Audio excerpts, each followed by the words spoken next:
Ассалаумағалейкум қазақ елі. Өзекті сұхбатымыздың бүгінгі тақырыбы білім жайлы болмақ. Бүгінгі қонағымызды таныстыра кетсек, Рауан Жұмабайұлы мырза, исламтанушы. Ал Ерболат мырза, өзіңізге бірінші сұрақты қойсам, осы білім мен иманның ара жігін түсіндіріп кетсеңіз. Жалпы адам баласының жаратылысына қарайтын болсақ, жан мен тәннен жаратылған, тәні бөлек, жаны бөлек. Бұны қарап отырсақ, біз көбінесе тәнге байланысты нәрселерді көреміз, қолмен көреміз, ұстаймыз. Бірақ Аллау Тағала әр адамға белгілі бір мүшені, белгілі бір неде берген. Әр адамда екі қол бар, екі көзі бар, екі құлағы бар деген сияқты. Осы жанға байланысты да сезімдерді жаратқан. Ол рухтың, бұл айтқан кезде рухтың құралдары. Дененің қалай қолы болса, рухтың да қолы бар. Дененің қалай аяғы болса, рухтың да аяғы бар. Дененің қалай көзі болса, рухтың да көзі бар. Енді біз көбінесе осы тәнге байланысты көзге көрінетін жағымызды жетілдіреміз де, осы рухани жағымызды жетілдіре алмай қаламыз. Сол үшін иман келтірген адамда да иманы әлсіз болып қалады. Өйткені сезімдерін күшейте алмайды. Бұған бір мысал беретін болсақ, мысалы көбісі енді иман мен білімді бірге деп қарайды, немесе екеуі екі бөлек деп қарайды. Негізі екеуі екі бөлек нәрсе. Иман бөлек, білім бөлек. Кейбір адам бар өте білімді, бірақ имансыз болғаннан кейін ол білімімен өзіне басқа жаңадан бір құдай іздейді, бір таңғажайып бір жаңалық ашқысы келеді, солай адасады. Ал кейбір адам білім жоқ, бірақ өте білімді, бірақ осы иманын ол дұрыс адамдарға жеткізе алмайды, немесе Алланың алдында да міндеттерін дұрыс орындай алмай қалады. Енді бұған бір мысал айтатын болсақ, мысалы пайғамбарымыздың кезінде, пайғамбарымыздың арқасында тұрып намаз оқыған бір сахаба, намаз біткеннен кейін шығып бара жатқан кезде мешітте кіші дәретін сындырады. Ол жерде ол сахабаның мысалы аты аталмайды. Неге аталмай тұр? Өйткені ол біздің бір танитын бір сахаба. Бірақ ғалымдар бұны ол оқиғаны бізге жеткізу үшін емес, пайғамбарымыздың ол проблеманы қалай шешкенін көрсету үшін айтылған, бірақ ат бермейді ол жерде. Неге? Өйткені ол сахаба ол жерде дәрет сындырудың әбес екенін білмейді, одан білімсіз болып тұр да, бірақ иманы бар. Өйткені намаз оқып тұр, намаз парыз болып тұр. Ал ол имансыз бір адам болса, ол кітапта атымен аталатын еді. Бәленше деген кәпір, мысалы, мешітте дәрет сындырды деген сияқты не айтылатын еді. Енді онда бұл адамға иман беріледі, біз иманымызды қалай күшейтеміз, немесе құлшылықтарымызды біліммен қалай көркемдейміз дейтін болсақ, жаңағы айта кеткен сияқты адамның мүшелері, қай мүшесі мысалы жаратылмаған болса, біз оған кемтар дейміз ғой, мысалы екі аяғы жоқ болса, кемтар адам дейміз. Сол сияқты сезімдерде барлық адамда бірдей жаратылады. Қорқу сезімі, ашу сезімі, сабырлық сезімі, жомарттық сезімі, қызғаншақтық, бұның ешқайсы жаман сезімдер емес.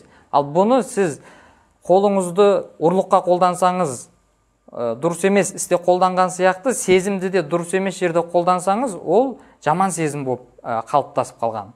Ал оны біз білім арқылы сезімімізді дұрыс жерге қолданатын болсақ, ол адамның ең үлкен құралы, капитал деп айтсақ болады. Аллау Тағала адамға дәулет арқылы, мал арқылы капитал бермейді. Ол малды сіз сезіммен, қай сезіміңізден қалай қолдансаңыз, сол кезде ол капитал болады. Мысалы, бір адам дейік, өзін адамдарға жомарт деп айтсын деп, мысалы, миллиондаған ақшаны садақа ретінде беретін болса, бұл Аллахтың алдында көк тиын пайдасы жоқ бұның. Ешқандай сауапқа да кеңелмейді. Ал біреу әжем бір 100 теңгені, 1000 теңгені Алла разылығы үшін беретін болса, ол жомарттық сезім, өйткені Аллах жолында қолданып тұр ғой. Ал ол оған өте үлкен мысалы сауап алып келеді. Мысалы, кейбір кезде мысалы айтылып жатады, мынау жомарт емес адам. Бұда жомарттық деген жоқ дейді. Ол деген сөз, бұл сезім жаратылмады деген алып келеді. Жоқ, ода жомарттық сезімі бар. Бірақ оны неге біз байқай алмаймыз? Өйткені ол жомарттық сезімін өз нәпсінде қолданып жатыр. Өзі нәпсі бірдеңке сұрайды, ол жомарт өйткені нәпсіне береді. Тағы бірдеңке сұрайды, тағы береді. Немесе өзінің айналасына ғана жомарт. Бала шағасына, жаңағы туысқандарына, ал жолдан бір қайыршы шығып бірдеңке сұраса, немесе танымайтын бір адам көмек сұрайтын болса, оған жомарт емес. Ол білім, ол бір құрал ретінде қалайтын болсақ, оны мысалы құралды адам қандай ниетімен, қандай жағдайда қолданғанына байланысты ол пайдалы болады. Мысалы, бір пышақты ойлап қарасаңыз, онымен біреу пайдалы, мысалы ет турауға, нан турауға қолдану мүмкін. ол негізі жаратылысы сол үшін жаратылған. Ал біреу барып омен адам өлтіруі мүмкін. Бірақ адам өлтірген кезде мысалы жаппай адам айта алмайды, бұл пышақ дұрыс емес жаратылыс. Бұны адамдар дұрыс ойлап таппады. Бұны құрту керек деп құралға қарайтын болса, жамандықты құралдан көретін болса, ол кезде қателеседі.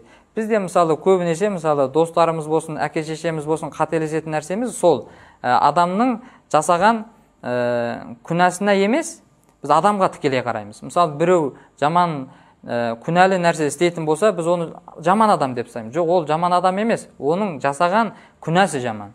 Біз одан ол күнәні алып тастайтын, күнәні істемейтін жағдайға келуге жұмыс жасау керекпіз. Әйтпесе ол адамға жаман немен қарайтын болсақ, ол кезде айналамыздағы көптеген адам бізге бір дұшпан, бір өте күнәһар адам сияқты көрінеді. Енді иман мен білім бірігетін болса, имандағы күш, жаңағы адамдағы сезімдер, ол да біліммен күшейеді. Осы арқылы біз мысалы бір адамға бір нәрсені қалай жеткізу керекпіз, қандай жерде қандай сезімімізді қолдану керекпіз. Мысалы қорқу сезімі бар. Бұл қорқуды тек Аллахтан қорқатын болсақ, басқа нәрселерден қорқудан құтыламыз. Ал мен бір кітаптан оқығам, осы 21 ғасырдың ғалымдарының бір кітабында, қазіргі кездегі адамдарға насихаттың өтпей жатуының бір себебі дейді. Ол дейді, адамдарға осы жаратылысындағы бар сезімдерді жоққа шығару дейді. Сен қорқу деген ол өте жаман сезім, сен қорқпа. Қызғаншақтық деген ол жаман сезім, сен қызғанба.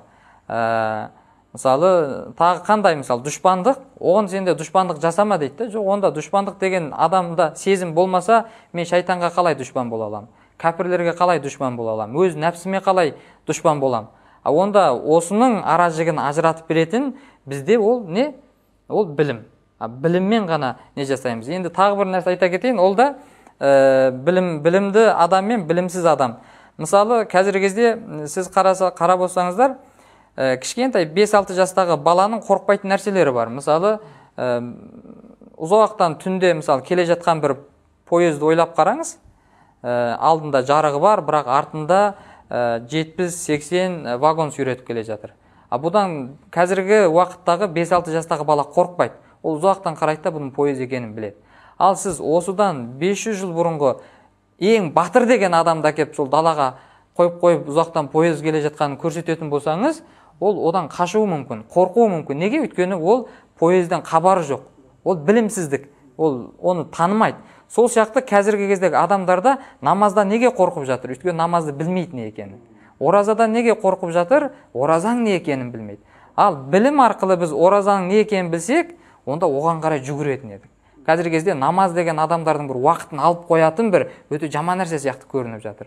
Ораза десең, өмір бойы аш жүретін сияқты, сенің нығметіңді алып қоятын бір нәрсе сияқты көрінеді. Зекет десең, сенің дәулетіңнің барлығын алып қоятын нәрсе сияқты ойлайды. Ал оны білім арқылы зекеттің ол малдағы бір артықшылық, әуелі сіздің кейбір қателіктеріңіз, немесе малдағы кейбір малдың табыстағы кейбір кемістіктерді орнын жауатын, тазалайтын зат сияқты қарасаңыз, ол кезде өзіңіз бірінші барып зекетті бересіз, өзіңіз бірінші намаз оқисыз, бірінші ораза ұстайсыз. Осылай исламдағы құлшылықтардың барлығының шынайы жүзін көре бастайсыз. Рахмет аға. Енді келесі сұрақты Роман мырзаға қойсақ, енді білімнің құралы екенін түсініп жатырмыз. Дегенмен адамның адами болмысына, рухани кемелдікке жету үшін білімнің қандай түрін алу міндетті болып табылады енді бізге? Осы жөнінде айтсаңыз. Алластың білімнің кіріспесінен бастайық. Алла өзі көптеген пайғамбар жүрді, кітаптар түсірді, қияметке дейін үкім жүретін Құран кәрім түсірді. Біздің пайдамыз үшін, бізге пайдалы болған жағын түсірді. Сондағы ең бірінші алғашқы бұйрыққа қарайтын болсақ, Алла иқра, оқы деген сөзбен басталады. Осында ғалымдар сөз айтады. Неғып Алла тағала ислам шариатында құрметті болып саналатын әке-шешені құрметтеу деп түспеді. Намаз, 5 уақыт намаз оқы деп түспеді. Қайта ораза, зекет, хижреттің 2-ші жыл парыз болған ғибадаттар ғой. Исламда адамға Алладан ең бірінші түскен парыз ол білім парыз. Олай болса білім парыз. Енді осында сіздің сұрағыңызға қайтып келеміз. Енді қандай білім парыз болады? Дүниеде білім түрі көп. ол медицина саласы болсын, архитектура саласы болсын, қандай сала болмасын, ол білім. Бір адам оны өмір бақи зерттесе де, бір саланы өзін толық бітіре алмайды, бүткіл әлемдегі білімді бітіре алмайды. Бұған пайғамбарымыз саллаллаху хадисінен былай келтіреміз дәлелді. Талабул илми фаридатун аля кулли муслим ва муслима. Білім талап ету әр мұсылманға, еркекке, әйелге парыз дейді. Қандай білім парыз? Бұны ғылымда, біздің қазақта енді ғылым хал деген кітабымыз бар ғой. Сол ғылым хал араб тілінде илмул хал деген сөзден туындайды. Илмул хал деген кімге, қандай бір азамат болмасын, қандай істі істеу міндет болатын болса, соны оқып зерттеу парыз болады. Мысалы, мен балағатқа толсам, балағатқа толған балаға намаз оқу парыз. Олай болса, намаздың ішкі, сыртқы парыздарын үйрену парыз болады. Соны зерттеу парыз болады. Бір кісі қажылыққа барады деген болсақ, онда қажылықтың рүкіндерін, сүннеттерін, парыздарын оқу керекті нәрселерін. Яғни адам қандай істі істейтін болса, соны оқу парыз болады. Бір, бұл діниге қатысты. Енді дүниелік жағын қарастырайық. Әрбір қауымнан бір адам белгілі бір саланы оқып келсе, ол кифая парыз болып саналады. Мысалы, ауылға медик керек, медбике керек, оны оқу керек. Сол оқуға түскен адамға сол медицина саланы жетіп меңгеруге парыз болады. Біреу жер өңдеуге түседі, ол өз саласын оқуға парыз болады. Яғни шариғатта негізгі қайнар бұлаған 5 парызын білетін деңгейде, иманның көркем мінезін білетін деңгейде шариғаттың базасын алады. Содан кейін бар дүние ілім өзінің саласын, мамандығын халқына пайдалы болады деп таңдаған саласын оқу парыз болады. Яғни парыз деген тек қана шариғаттық бір ілім емес. Дүниені оқу да ол да парыз. Оны да Алла парыз етті. Оған кеңінен тоқтасақ, алғашқы 5 аят түседі Алақ сүресінде, Құранда. 5 аятта Алла не дейді? Бисмиллахир-рахманир-рахим. Иқра, оқы дейді. Бисми раббикаллази халақ, халақал инсана мин алақ, иқра. Екінші рет бұйырады. Алла тағаланың бұйрығы қайталану ол күшейтпей шырайды білдіреді. Қалай болса да оқыңдар деген сөз. Ва раббукал акрамаллази аллама бил қалам, алламал инсана ма лам я'лам. Бұл алғашқы 5 аятта білімге қатысты 6 етістік қолданған Алла тағала. Бұл адамзатқа білім алудың маңыздылығын түсіндіреді. Неліктен әу бастан білім дедік, кейінгі болған парыздар ол хижреттің 1-ші жылы болсын, хижретке дейін болсын, Медине кезеңі болсын, қай кезеңдегі бекітілген парыз болсын, үкім болмасын, сауда саттық болсын, білімнің көшесінен өтеді демекші ғой. Кеңірек алатын болсақ, адам намаз оқу үшін де білім керек. Баласына көркем тәрбие беру үшін ол дағы білім керек. Өз көркем мінезін тәрбиелеу үшін және білім керек. Қоғамына пайдалы бір қызметкер болу үшін және білім керек. Қандай да білімнің алдында Алланың алғашқы бұйрығы оқу болмаса, кейінгілерінде мүшкіл пайда болады. Яғни белгілі деңгейде бір қолайсыз жағдайға тап боламыз. Құдайдың бірінші парыз орындалмайынша, кейінгі парыздарда туындайтын мәселе көбейіп кетеді. Сол себептен бізді жаратқан Алла. Алла бізді жаратты. Жаратушы мені жақсы біледі. Ол менің архитекторым, дизайнерім, тәңірім, жаратушым менен жақсы біледі. Бізге бұйырды. Құлым деді, оқы деді, білімнен баста деді. Кейінгі істерін дұрыс болғанын қаласа, онда білімнен бастау керек. Бұл білімнің парыздылығы. Енді осы арадан мына мәселе келіп туындайды.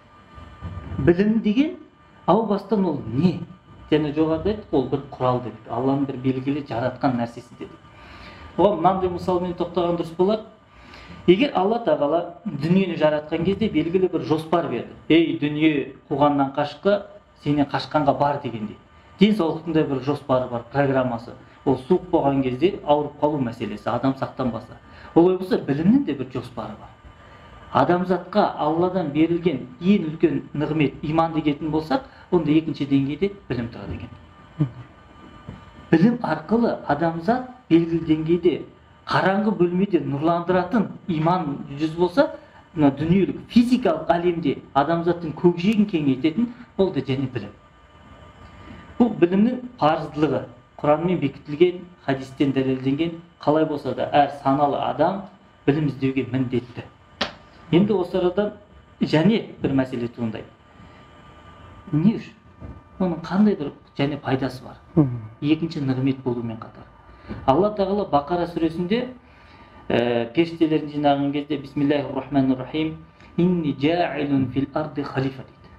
періштелерін жинап айтады: періштелерім, мен жерде өз орынбасарым, халифамды жаратамын, ол адам. Сол кезде періштелер не дейді? Атаджалу фиха ман юфсиду фиха ва ясфику дима. Алла, сен жерде бұзғыншылық істейтін, қан төгетін жаратылыс жаратасың дейді. Ва нахну нусаббихука бихамдика ва нуқаддису лак. Біз періште сені азаннан кешке дейін пәктейміз, ұлықтаймыз, күнә істемейміз дейді. Сол кезде Алла не дейді? Инни а'ламу ма ла та'ламун. Мен сендер білмейтін нәрсемді дейді. Содан кейін Алла тағала Адам алейхиссаламға ва аллама Адамал асма'a куллаха дейді. Адам алейхиссаламға есімдерді үйретті дейді. Ол тәпсірші ғалымдар ол ағашты ағаш, күн, өзен, әр жаратылыстың атауларын үйретті. Тек бұнда тек атаулармен ғана шектелмеген дейді. Бұл атаудың ар жағында тұрған ғылыми дәлелдерінің дәнегімен бірге үйреткен дейді Адам алейхиссаламға. Содан кейін барып періштелерден сұрайды: «Әмбиуни би асмаи хаулаи ин кунтум садиқин». Періштелерім, айтқандарың рас болса, сендер мен ұлықтайды екенсіңдер. Жаратылыстың атын айтыңдар дейді. Періштелер біз білмедік. Субханак. Алла сен пәксің дейді. Сол кезде Алла тағала не дейді? Әмбиу дейді. Адам алейхиссалам айтады: періштелерге хабар бер дейді. Бұл ілімден, бұл есімдерден хабар бер дейді. Нәтижесінде Алла тағала періштелерге фасджуду лах деген бір бұйрық береді. Сәжде етіңдер Адам алейхиссаламға. Бұл енді осы арада бұл сәжде ғибадат сәждесі емес. Шынайы бір ғибадат сәждесі ол Алла үшін ғана істелінеді. Бұл құрмет сәждесі. Алайда Адам алейхиссаламды адамдық деңгейде қалыптастырған және де періштелерден үстем еткен, періштелерді сол деңгейде құрмет сәждесін жасатқан қандай болмыс десе, Адам алейхиссалам топырақтан жаратылған емес дейді. Оған Алла тағаланың берген білімі дейді. Олай болса, адамды толық адам еткен бұл білім десек болады. Осы негізде кемел болғымыз келе ма? Отбасымызда бақытты өмір сүргіміз келе ма? Кітап оқу керек. Баламызды дұрыс тәрбиелегіміз келе ма? Кітап оқу керек. Дүние тапқымыз келе ма? Және кітапқа қайтамыз. Адамды адам еткен, кемелдікке жеткізген Алланың алғашқы бұйрығы иқраны орындамасақ, ол кемелдікке жетпейді екенбіз. Рахмет, сөзіңіз аузыңызда, Рауан мырза. Осы жерде тағы бір сұрақ туындап отыр. Жаңа періштелердің айтқаны сияқты, яғни біз саған құлшылық жасаймыз, сені мадақтаймыз, ұлықтаймыз. Адамды жаратуының мақсаты не деген сияқты, қоғамымызда да бүгінгі таңда мен таңертеңнен кешке дейін Құдайға құлшылық етіп, намазымды оқып, оразамды ұстап жүрмін, бірақ білім алуым керегі жоқ деген сияқты түсінік пайда болады. Осы жерде білім алудың және білім иелерінің қоғамдағы бір рөлін түсіндіре кетсеңіз. Бұнда енді адам жаратылысының мақсатына тоқтап, бір тар мағынада алатын болсақ, олардың айтқанда дұрыс болып шығады. Адамның жаратылыс себебі ғибадат үшін дейді Құранда. Алайда бұл ғибадат деген не? Тек қана оразамен шектеле ме? Намазбен шектеле ме? Алланы ұлықтаумен шектеле ме? Жоқ. Ғибадаттың түрі көп. Өз баласы ғана адал деген ас тауып берсең, ол да ғибадат. Әмбе бұл да үлкен бекітілген ғибадат. Адал ас табу деген. Үлкен сауапқа ие боласың.